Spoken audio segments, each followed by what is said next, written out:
સોનાનો આભૂષણ અને લાલચુ પોપટ. એક રાજાના મહેલમાં એક ખૂબ જ સુંદર અને લાડકો પોપટ હતો. રાજા તેને સોનાની થાળીમાં જમાડતા.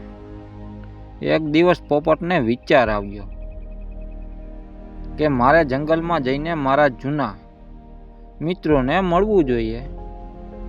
રાજાએ તેને રજા આપી. જંગલમાં પ્રદર્શન.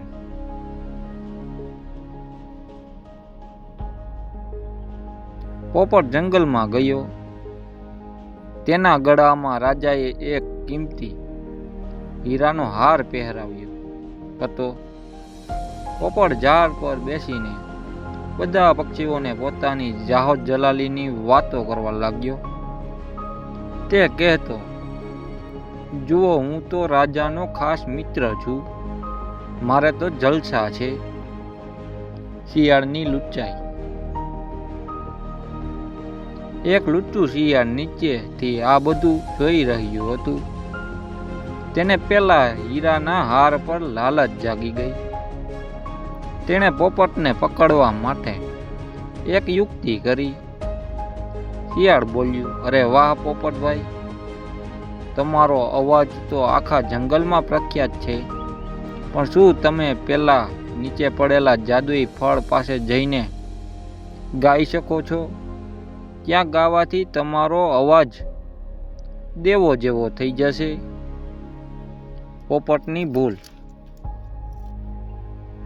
પોપટ પોતાની પ્રશંસા સાંભળીને ફૂલાઈ ગયો. તે ભૂલી ગયો કે તે જંગલમાં છે, મહેલમાં નથી. જેવો તે ગાવા માટે નીચે ઉતર્યો, શિયાળે તેના પર તરાપ મારી. પોપટ માંડ બચ્યો, પણ તેનો કિંમતી હાર શિયાળના હાથમાં આવી ગયો. પોપટ પાખો ફફડાવી પાછો મહેલમાં ભાગ્યો. તેને સમજાયું કે જંગલમાં હીરા મોતીનું પ્રદર્શન કરવું એ જોખમી છે. તમારી પાસે જે કંઈ છે તેનો દેખાવો કરવાથી દુશ્મનો વધે છે. આ વાર્તાનો બોધ: વધારે પડતા વખાણથી ફૂલાઈ જવું નહીં, કારણ કે લુચ્ચા લોકો હંમેશા સ્વાર્થ માટે જ વખાણ કરતા હોય છે. આવી જ વાર્તાઓ સાંભળવા માટે ચેનલને લાઈક, શેર, કમેન્ટ, સબસ્ક્રાઈબ કરી દેજો.